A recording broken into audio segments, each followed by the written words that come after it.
Well, welcome beer lovers. This is another episode of International Beer Scouts. We are International Beer Scouts, and I'm proud to say we've got swag. We have shirts now. So when you subscribe, we'll have this online at some point. Don't know when, but we'll have it there for you. We're on a journey. We're working our way to Munich, as you all know now. Today we're gonna be looking at 3 beers. But before we do that, I'm Rog, I'm Geo, and we are International Beer Scouts. Here we go. Take it away. What are we looking at today, Rog? Well, we got 3 beers. First beer on our manifest is Spaten Oktoberfest. Spaten is a brewery out of Munich, Germany.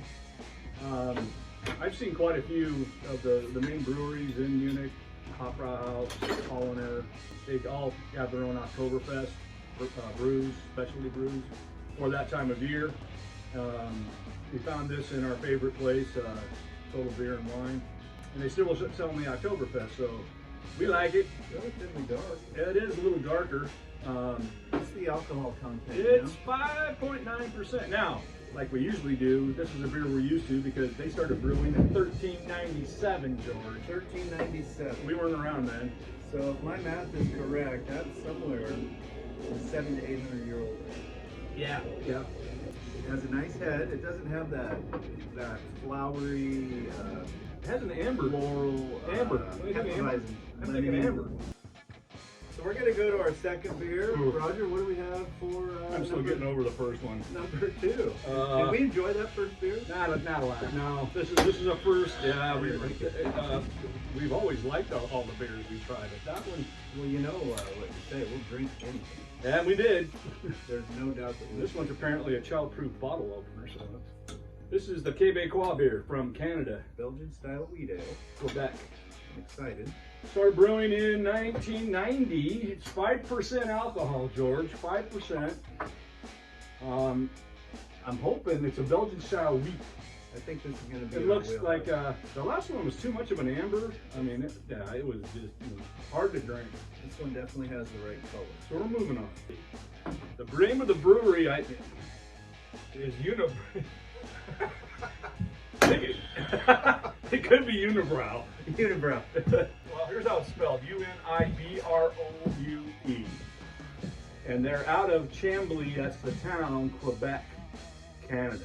So, it's actually Blanche de Chambly. So, I'm going to say it's a white beer of or from Chambly. Chambly is a town, city in Quebec. In Quebec. Yeah.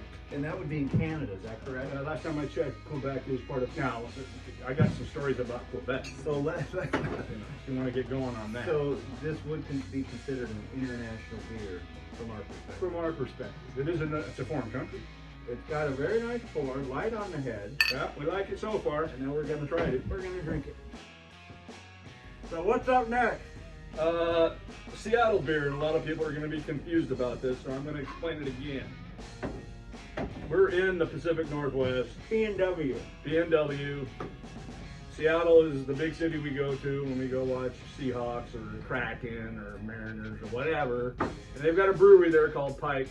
It's been there since 1996. Now, I don't know if we've explained this as far as our beer preferences individually. We're gonna make a mess. Yeah, let's talk about our beer preference. So I call myself the dark beer wheat guy. I like the heavy, I like the darks, the Dunkelweizen, the Hefeweizen. I'm the amber guy more than George. Now George is the IPA guy. So you give me a hazy and I'm. Oh yeah, he's in heaven. And so I can tolerate them.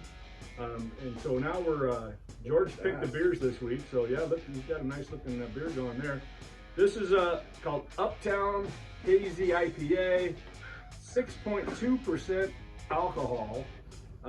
Pike Brewing started in 1996, George. So we've got the Canadian one, 1990, and this one, 1996. Pretty new. So we've actually been drinking beer before this brewery. That is a fact. And real quick, take a quick peek at this next little clip. This is the iconic fish throw at Pike Place Market, and you see the iconic sign. It's when people come to Seattle, this is on the list of things touristy-wise that you have to do. It's very pillowy. I can imagine laying at night on my pillow And drinking beer? and drinking this beer. Yeah, I can't get that. I just can't. It's very pillowy. So we're going to talk a little bit about Das Boot. I don't know if for our true loyal followers, we always like to have Das Boot around. But when we do get to Germany, we're in a competition, right? Well, that's our plan. That's our plan. I don't know if we have to bring our boots with us, though. I hope not. So back in the day, mid-1800s, there was a Prussian general who told his troops before going to battle. They've been having a tough time, obviously, and he said, "If you win this battle, I will take my boot off and drink beer out of it." And they won the battle, and they drank beer. Now, did he wear a glass boot? That I don't know. I believe it was an old leather, stinky, skanky. Oh, sounds like something wonderful to drink beer out of. I personally wouldn't have done it.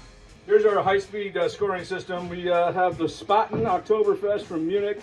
George hogged all the red ones. Neither one of us were very happy with that brew. It wasn't, in my opinion, a traditional Oktoberfest. It was too ambery. It was hard to drink. So yeah, we both didn't like it, and that's the first on our program. The second beer was the Blanche de Chambly from Quebecois, Quebec.